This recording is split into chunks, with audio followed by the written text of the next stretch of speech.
नमस्कार भाइयों। मैं आप सबका वेलकम करता हूं हमारे इस ग्रुप पे और आप सबका बहुत बहुत धन्यवाद इस ग्रुप पर जुड़े रहने के लिए। यह ग्रुप ब्राह्मण मैट्रिमोनी का ग्रुप है और सभी ब्राह्मण स्पेशली जैसे जितने भी अपने ब्राह्मणों के ग्रुप्स हैं, ब्राह्मणों की जितनी भी गोत्र हैं या ब्राह्मणों के जितने भी संप्रदाय हैं या ब्राह्मणों की जितनी भी जातियां हैं, उन सभी को मैं एकजुट होने का के लिए आह्वान करता हूं। ब्राह्मण एक वीर जाति है। ब्राह्मण ने हमारे महर्षि दधीची जैसे गुरुओं को दिया, परशुराम जैसे वीर योद्धाओं को दिया। ब्राह्मण ने जैसे युगों युगों से सप्तऋषि मंडल दिए। सप्तऋषियों में सभी ब्राह्मण सर्वश्रेष्ठ जो हमारे गुरु रहे। यह धरा गुरुओं की है, यह धरा ब्राह्मणों की है, यह धरा ऋषि मुनियों की है, तपस्वी स्थली है। जिस किसी ने भी, जैसे वाल्मीकि, वो शूद्र समाज से थे, बट उन्होंने इतना अधिक जप किया और जप करके उन्होंने ब्राह्मणत्व को प्राप्त किया। विश्वामित्र क्षत्रिय समाज से थे, उन्होंने अत्यधिक जप तप गायत्री के अनुष्ठान इत्यादि करके उन्होंने ब्राह्मणत्व को प्राप्त किया, उन्होंने ब्रह्म पद को प्राप्त किया। चाहे वाल्मीकि हो, चाहे विश्वामित्र हो, चाहे इवन वशिष्ठ हो। वशिष्ठ भी शूद्र थे, पर उन्होंने भी जब तब प्रचंड साधनाएं करके उस ब्रह्म को प्राप्त किया, ब्रह्म स्थान प्राप्त किया, ब्राह्मणत्व को प्राप्त किया। जब इनमें से किसी ने भी ब्राह्मणत्व को प्राप्त किया, उसके बाद में उन्होंने वापस से कभी पीछे मुड़ करके नहीं देखा, क्योंकि ब्राह्मण केवल जाति से ब्राह्मण हो यही आवश्यक नहीं है। ब्राह्मण वह जो कर्म से ब्राह्मण हो, ब्राह्मण वह जो श्रेष्ठ हो, जिसमें ब्रह्म का स्थान हो, जिसमें वह तेज हो, वह प्रकाश हो, जो उस ईश्वर की तरफ अग्रसर हो, वह ब्राह्मण है। यह सब संसार चाहे माया मोह ही है, परंतु हम में से कितने ऐसे ब्राह्मण हैं जो शुद्ध रूप से उस ब्रह्म की साधना करते हैं, उस ब्रह्म को प्राप्त करने का प्रयास करते हैं। मैं आप सबसे निवेदन करता हूं कि आप इस ग्रुप में जुड़ें, इस ग्रुप को बढ़ाएं और अधिक से अधिक अपने तप बल को अर्जित करें। कन्याएं श्रेष्ठ वर को चुनें और कन्याएं और वर जल्दी उम्र में, कम उम्र में शादी करें। यह आज बहुत एक विडंबना है, एक बहुत दुर्भाग्य है इस देश का कि यहाँ ब्राह्मण कन्याएं और ब्राह्मण क्षत्रिय और ब्राह्मण क्षत्रिय वैश्य शूद्र सभी लोग, क्योंकि ज्ञान का अभाव है। ब्राह्मण ही था उस समय में जो ज्ञान देता था, समाज को सही मार्ग दिखाता था। आज समाज को सही मार्ग दिखाने वाले ब्राह्मणों की कमी हो गई है। हिंदू तेजी से घट रहे हैं और हिंदू संगठित भी नहीं है। यह एक दुख का विषय है। इसका मूल कारण है कि आज ब्राह्मण समाज ने अपने ब्रह्मत्व की तरफ चलना छोड़ दिया। उन्होंने वह सही ज्ञान का प्रचार की जगह आडंबर को उसने अडॉप्ट कर लिया। तरह तरह के लोग आपको बहुत नाना तरह के आडंबर युक्त आपको देखेंगे। ये सभी पतन की तरफ ले जाने वाले हैं हमारे समाज को। अगर हमारे समाज को उन्नति करनी है तो सभी ब्राह्मणों को एकजुट होना होगा, एक साथ होना होगा और अपना ब्रह्मबल, अपना तेज, अपने श्रेष्ठता को सिद्ध करते हुए हमें न केवल ब्राह्मण समाज के लिए परंतु संपूर्ण हिंदू समाज के लिए को हमें एकत्र करना होगा। परिस्थितियाँ बहुत विकट आने वाली हैं, आप सबको पता है। आप बहुत सारे फेसबुक के चैनल से इत्यादि से आप जुड़े रहते हैं, आपको पता है कि क्या चल रहा है। आप मेरा इशारा भी समझ रहे हैं। इस समय में हर एक ब्राह्मण संगठित हो, साथ में जुड़ें, हमारे साथ में आएं। मैं आपको हृदय से वेलकम करता हूं, मैं आपका हृदय से स्वागत करता हूं। प्लीज़ इस ग्रुप को अत्यधिक बड़ा करें। इस ग्रुप के अंदर सभी मेंबर्स को एक साथ जुड़ने की प्रेरणा दें और ब्रह्म बल को, हमारी तेज बल को अधिक से अधिक बढ़ाएं। अब से आज नवरात्रि की 9वीं तिथि है। यही तिथि श्री राम के जन्म की तिथि है। मैं इसी तिथि से आप सबको हृदय से आमंत्रित करता हूं कि आइए हमसे जुड़ें। यह केवल मैट्रिमोनी ग्रुप नहीं है, हमारे सभी अदर ग्रुप से, जिसके अंदर हमारा एक ग्रुप है हिंदुत्व का, हमारा एक पेज है हिंदुत्व के लिए, हमारा एक अलग से ग्रुप है which is dedicated for Hindutva, जहां हम हिंदू जागृति के लिए काफ़ी सारी पोस्ट शेयर करते हैं। बट आज से हम लगातार यह प्रयास करेंगे कि आप तक अधिक से अधिक पहुंचें और आपको हर तरह से प्रेरित करें, जगाने की कोशिश करें। आपके साथ में आपको जितने भी हमारे स्क्रिप्चर्स हैं, चाहे भगवत गीता हो, चाहे सबसे इम्पोर्टेंट बात है कि देखिए, भक्ति का मार्ग ओके, बट ब्राह्मण को कभी अपना ब्रह्मत्व नहीं छोड़ना चाहिए, विच मीन्स ब्राह्मण के पास में मंत्र बल होना चाहिए। मंत्र बल के बिना जो ब्राह्मण है वो किसी काम का नहीं। मंत्र बल होना बहुत आवश्यक है, चाहे, और इसके लिए हमारे हिंदू धर्म में बहुत सारे मार्ग हैं, बहुत सारी विधियां हैं, बहुत सारे तरीके हैं कि जिनको हम अडॉप्ट कर सकते हैं। परंतु कुछ भी करें, अपने तेज बल को बढ़ाएं। एक बात। दूसरी बात, शादियां, कैरियर इज ओके। कैरियर आज के टाइम में कोई फिक्स्ड स्टेज नहीं है। आदमी पढ़ाई के साथ में ही अपना कैरियर शुरू करता है और धीरे धीरे वो आगे से आगे अपना एक कंपनी को छोड़ा दूसरी कंपनी में जा रहा है, दूसरी से तीसरी कंपनी में जा रहा है, कंपनी स्विच कर रहा है, बहुत कुछ करता है अपने कैरियर को बनाने के लिए। बट इस वजह से आप अपनी गृहस्थी को सेक्रीफाइस ना करें। पैसा आएगा, जितना भाग्य में लिखा है उतना जरूर आएगा। जितना आपके कर्म, जितना आप श्रेष्ठ कर्म करोगे उतना आता जाएगा। पर इसका मतलब यह नहीं है कि आप अपने 20s में, लाइक 20-25 उस एज के अंदर, राइट, आप उस समय में, स्पेशली मेरा अनुरोध उन सभी हमारे युवाओं से है, उन सभी युवा पुरुषों से है कि आप शादी के लिए जल्दी से जल्दी, आप जितना जल्दी हो सके उतना जल्दी आप स्टेबल हों, उतना जल्दी आप नौकरी में जाएं और शीघ्र शादी करें। शादी की उम्र, लास्ट उम्र आपकी 25 होनी चाहिए। 25 से ईयर से अधिक उम्र जब आपकी हो जाती है तो उसके बाद में फिर आपका फिर उसके बाद में फिर आपकी संतति होने में भी टाइम लगता है। और इस तरह से आपकी जो संतति जो 30s में जाकर के होगी वो बहुत डिक्लाइन स्टेज आ जाती है। धीरे धीरे आपका जो आपकी संतति है वो ग्रेजुअली आपकी डिक्लाइनिंग फॉर्म में जाएगी। आज देखिए, जब बच्चे, लड़के लड़कियां देरी से विवाह करते हैं तो उनके बच्चे स्वस्थ पैदा नहीं होते हैं। किसी के बचपन से ही आंखों में चश्मा चढ़ा होता है, बोन मैरो की प्रॉब्लम होती है, हार्ट में छेद होते हैं, सांस फूलने की दिक्कत होती है, न मालूम कितनी तरह की विकृतियां बच्चों में आ रही है जो कि उनके जन्म से होती हैं।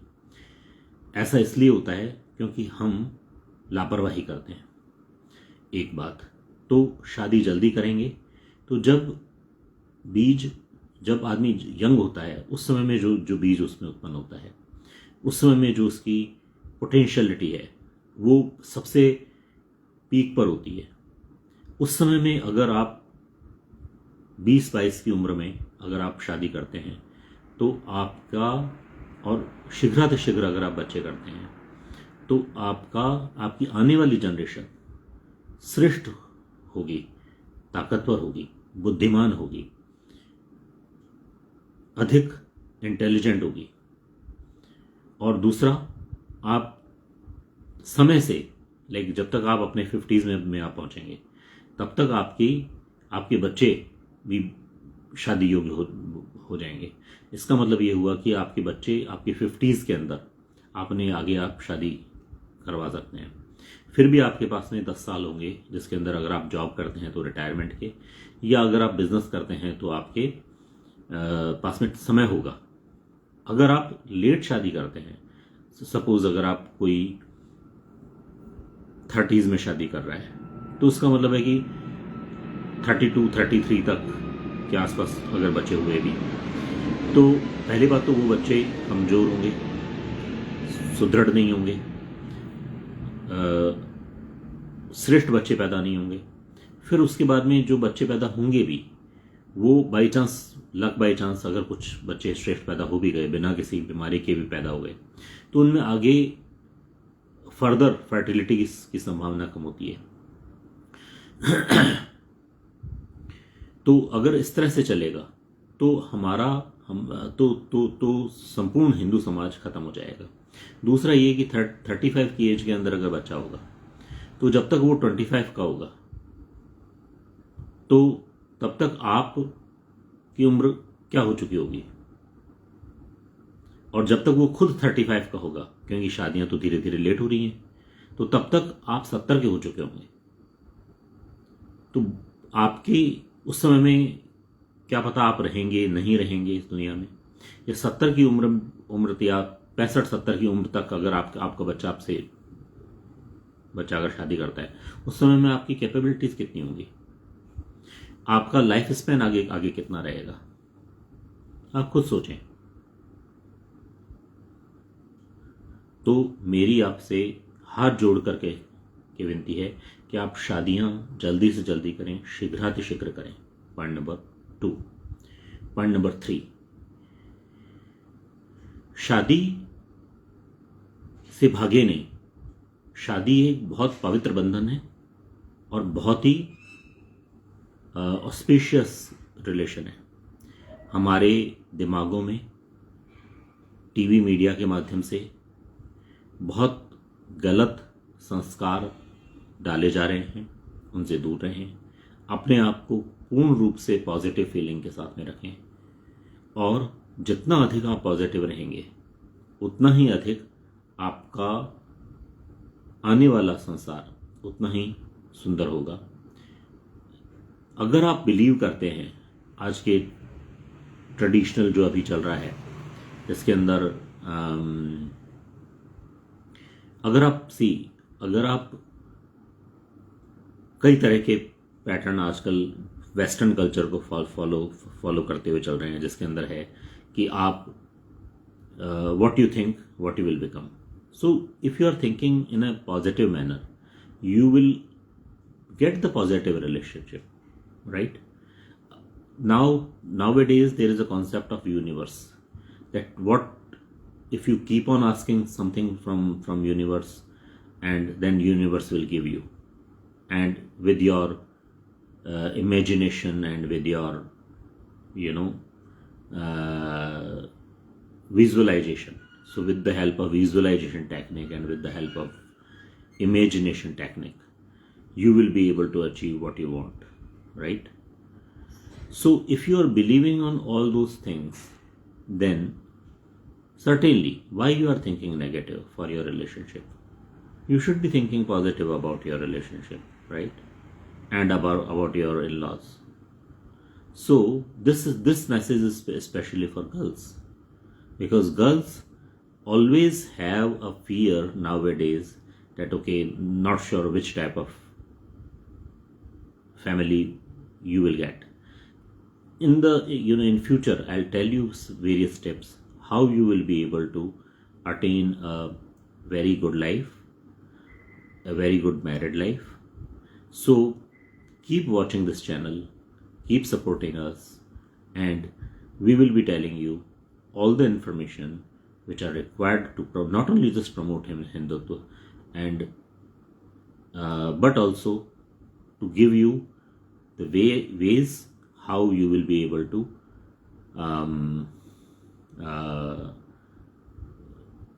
live life better in your after marriage, right? Third point, जैसा मैंने कहा कि शादी जल्दी करें, ब्रह्म बल को बढ़ाएं. पहला पॉइंट था ब्रह्म बल को बढ़ाएं, विच मीन्स जितना आपका तेजस बढ़ेगा, जितना आप ईश्वर की तरफ आप चलेंगे, डेली आप अपना रूटीन सेट रखेंगे ईश्वर के प्रति, आप हमेशा थैंकफुल रहेंगे. जितना आप मंत्र जप आप अधिक करेंगे, आप ब्राह्मण हैं तो आप गायत्री मंत्र जप करना आपके लिए सर्वश्रेष्ठ है. गायत्री मंत्र जप आप जितना अधिक करेंगे, स्पेशली अगर आप पुरुष हैं तो डेफिनेटली आपको गायत्री मंत्र करना ही चाहिए. स्त्रियां हैं तो आपको श्रेष्ठ परिवार के लिए और श्रेष्ठ वर प्राप्ति के लिए आपको गौरी की उपासना करनी ही चाहिए. गौरी उपासना मतलब ये हुआ कि भगवान शिव और गौरी एक वो जोड़ा है जो हमेशा से पर्टिकुलरली आपकी गुड लाइफ के लिए हमेशा से वो ब्लिसफुल रहा है. तो आप हमेशा भगवान शिव की और माँ पार्वती की आप उपासना करें. बहुत सारे मेथड्स हैं, क्या सही है क्या गलत है उसके बारे में हम आपको डिटेल में बताएंगे. सो ब्रह्म बल को बढ़ाएं, शादियां जल्दी करें. शादी किसी भी हालत में, अगर आप पुरुष हैं तो 25 मैक्सिमम एज होनी चाहिए. 22 साल के आसपास आपका जैसे ही आपका ग्रेजुएशन कंप्लीट होता है, आप उसके हिसाब से, या 21-22 में जो भी आपका ग्रेजुएशन कंप्लीट हुआ, पोस्ट ग्रेजुएशन के साथ साथ में ही आप उसको देखें कि भाई जितना जल्दी हो सकता है आप शादी करें. अब ये डिपेंड करता है कि उस एज तक आपकी एक्चुअल क्वालिफिकेशन क्या होती है, बट शादी में लेट ना करें. ये आजकल बहुत वियर्ड सिचुएशन है कि जिसके अंदर आप शादियों को आप लेट कर रहे हैं. फिर जब आप शादी कर लेते हैं तो बच्चे जल्दी पैदा करें, उसमें लेट ना करें. जितना जल्दी आप बच्चे आप पैदा करेंगे, जितने अधिक आप बच्चे पैदा करेंगे, उतना ही हमारा हिंदू समाज, हमारा धर्म बढ़ेगा. हमारे बहुत सारे शत्रु हमें मारने के लिए, हमें काटने के लिए बहुत ज़्यादा पैदा हो रहे हैं. आपके सामने एग्जाम्पल है, लाइव एग्जाम्पल है बांग्लादेश. आपके सामने लाइव एग्जाम्पल है कश्मीर, जहाँ 10 लाख हिंदू पंडितों का एक साथ नरसंहार किया गया और उन्हें भगाया गया अपने घर बार स्त्रियों को छोड़ करके. फिर आपके सामने एग्जाम्पल है केरला का एग्जाम्पल है. फिर आपके सामने पश्चिम बंगाल एग्जाम्पल है. फिर आपके सामने राजस्थान में नुहू, मेवात, ये कई सारे एरियाज हैं, वो एग्जाम्पल हैं. हम आपके सामने एक लिस्ट रखेंगे कि किस तरह से डेमोग्राफी तेजी से चेंज हो रही है. दिल्ली के अंदर अभी जो रिसेंट घटना हुई तरुण खटीक के मारे जाने की, उत्तम नगर के अंदर, द्वारका से के बिल्कुल पास में ही है उत्तम नगर. ऐसे इलाके में भी आज उत्तम नगर, जहाँ हिंदू बहुल क्षेत्र था, आज मुस्लिमों की संख्या बहुत ज़्यादा हो रही है. काफ़ी सारे पॉकेट्स दिल्ली के अंदर हो गए हैं जहाँ पर मुस्लिमों की संख्या बहुत ज़्यादा हो गई है. इस चीज़ को आप ध्यान रखें कि यह कोई प्लीजिंग सिचुएशन नहीं है. आने वाले 15 सालों में आप मुश्किल से 1 या 2 बच्चे पैदा करते हैं, वो कम से कम भी 5-10 बच्चे पैदा करते हैं. अगली जनरेशन में उनके जहाँ 100 हो जाएंगे, आपकी मुश्किल से चार, एक से, अगर एक बच्चा है आपका तो नेक्स्ट आपकी जनरेशन में एक या दो, तो मुश्किल से 2 या 4 बच्चे आपके होंगे। कहाँ उनके 100 बच्चे, कहाँ आपके 4 बच्चे, आप कैसे उनके सामने खड़े होंगे? तो अपने विनाश का कारण आप स्वयं बन रहे हैं। देखिए, जितना आप सोचते हैं कि महंगाई का टाइम है, बच्चे पढ़ाएंगे कैसे, ये कैसे करेंगे, वो कैसे करेंगे, मकान कैसे बनाएंगे, गाड़ियाँ कैसे खरीदेंगे, ये सारी गाड़ियाँ, सारे मकान, सारी प्रॉपर्टी यहीं धरी रह जाएगी। एक गलत मेंटेलिटी की वजह से लाहौर में जितने भी बड़े बड़े परिवार थे, बड़े धन्ना सेठ लोग थे, बड़ी बड़ी कोठियाँ थी, बड़ी बड़ी हवेलियाँ थी, वो सब लूट ली गई और उन सबको मार दिया गया। पैसा आपका प्रोटेक्शन नहीं करेगा। डेमोक्रेसी के अंदर तो पैसा आपका बिल्कुल भी प्रोटेक्शन नहीं करेगा, क्योंकि डेमोक्रेसी के अंदर वोट चलता है। आप लोगों की तीसरी कमी है यूनिटी नहीं होना। चौथा पॉइंट है कि आपकी यूनिटी नहीं है, क्योंकि अगर आप में यूनिटी नहीं है और आप घट रहे हैं, घटोगे तो कटोगे, बटोगे तो भी कटोगे। क्योंकि जब बढ़ता है, जब आप समाज में आप बढ़ते जाते हो, तो एक्चुअली आपका इफेक्ट होता है कि आप घट रहे हो, राइट? और जब घट जाते हो तो आप मतलब बहुत इजी होता है मारना। जैसे कि ये मुट्ठी है, एक साथ है तो बल है, एक एक करके है तो उसमें मतलब बल नेग्लिजिबल हो जाता है, आप ये समझते हैं, राइट? तो जितना आप संगठित रहेंगे, हम सभी हिंदू एक साथ संगठित रहेंगे, और जिसमें सभी ब्राह्मण ये पूरा कोशिश करेंगे कि सबसे पहले ब्राह्मण समाज को एकत्रित करें, सबसे पहले ब्राह्मण समाज का उत्थान करें, ताकि हम ब्राह्मण मिलकर के बाकी सभी हिंदुओं की हम जागृति कर सकें। यह काम हम जितना जल्दी करेंगे उतना श्रेष्ठ होगा। तो अगर आप शादियां जल्दी नहीं करेंगे तो संतान डिफेक्टिव आगे आने वाली उसमें होंगी, और अगर आप शायद बच्चे कम पैदा करेंगे तो भी मुश्किल है। जितना जल्दी शादी करेंगे उतना आपका यंग एज पीरियड जो है वो उतना ही आपका इजी रहेगा, और उसमें आपके पास में जितने बच्चे होंगे वो देखिए, कम से कम भी 4 या 5 बच्चे होने बहुत ज़रूरी हैं हर एक पेरेंट्स के। अगर आपके पास में 4 या 5 बच्चे हैं तो एक तो आपकी फैमिली कंप्लीट हो जाती है, उसमें जिसमें चाचा, ताऊ, बुआ, मौसी सारे रिश्ते उसमें बन जाते हैं। तो यह इस बात का, नहीं तो आने वाले बच्चों को अगर 1 या 2 बच्चे हैं तो उन्हें पता ही नहीं लगेगा कि चाचा कौन और ताऊ कौन और बुआ कौन और मौसी कौन।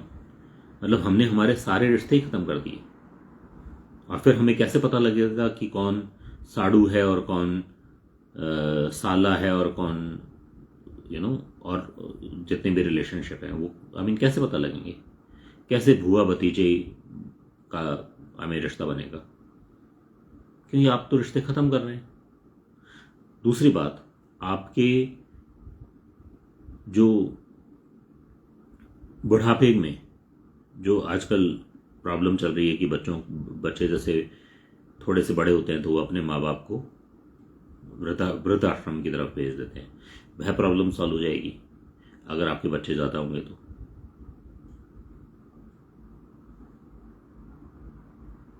तो ये बहुत ज़रूरी है हमारे हिंदुओं के उत्थान के लिए। और हर एक वोट की कीमत होती है। जितने अधिक वोट होंगे, और अगर आप एक साथ यूनाइटेड होकर के एक साथ अगर आप वोट डालेंगे तो आपके वोट की वैल्यू बढ़ेगी। तब जो भी मंत्री बनेगा या जो भी होगा वह आपके समाज से होगा, आपका नॉमिनेटेड पर्सन होगा। वह आपके लिए अगर काम नहीं करेगा तो आप उसे कभी भी हटा सकते हैं। आज के समय में देखिए कितना विचित्र कंडीशन है कि जिस बीजेपी को, हालांकि बीजेपी आज की कंडीशन में और कोई दूसरी बीजेपी के अलावा ऑल्टरनेट नहीं है, बट जिस बीजेपी को हमने सभी हिंदुओं ने मिलकर के सेलेक्ट किया, आगे बढ़ाया, तीसरे टर्म के अंदर मोदी जी आ गए। आज 11-12 साल के बाद में भी उन्होंने हिंदुओं के लिए एक कानून नहीं बनाया, हिंदुओं के फेवर में एक कानून नहीं। हिंदुओं के को डिवाइड करने के लिए कानून को जरूर उन्होंने मजबूत किया। जैसे एसटी एक्ट जो 1989 के अंदर बना था, उसको उन्होंने 2014-15 के अंदर उन्होंने उसे वापस रिवाइव किया, मजबूत किया, ताकि ये अश्योर हो सके कि हिंदू डिवाइड हो। यूजीसी एक्ट फिर स्पेशली लेकर के आए ताकि हिंदुओं को डिवाइड करने के लिए, राइट। क्यों उन्हें ऐसा क्यों लगता है? उसका रीजन है कि अगर उन्हें अब हिंदुत्व से मतलब नहीं है, ये हिंदुत्व का दिखावा है, केवल मात्र एक चोला है बस। बट उन्हें उनका अल्टीमेट ऑब्जेक्टिव है कि हिंदुओं को डिवाइड करो और कैसे मुस्लिम्स का तुष्टीकरण किया जाए। इसलिए वो मुस्लिम्स के लिए तो बोलते हैं कि एक हाथ में कुरान, एक हाथ में कंप्यूटर। इसलिए वो जो गाय वाला जो है मैटर, उसके लिए कोई कानून नहीं बनाते हैं, गायों की रक्षा के लिए कुछ नहीं करते हैं। जबकि वो जितना भी बीफ है, वो सारा का सारा, वो जब आए थे तब वो बोलते थे कि मैं ये सब बंद कर दूंगा, पिंक क्रांति के बारे में बोलते थे। बट अब कुछ नहीं है।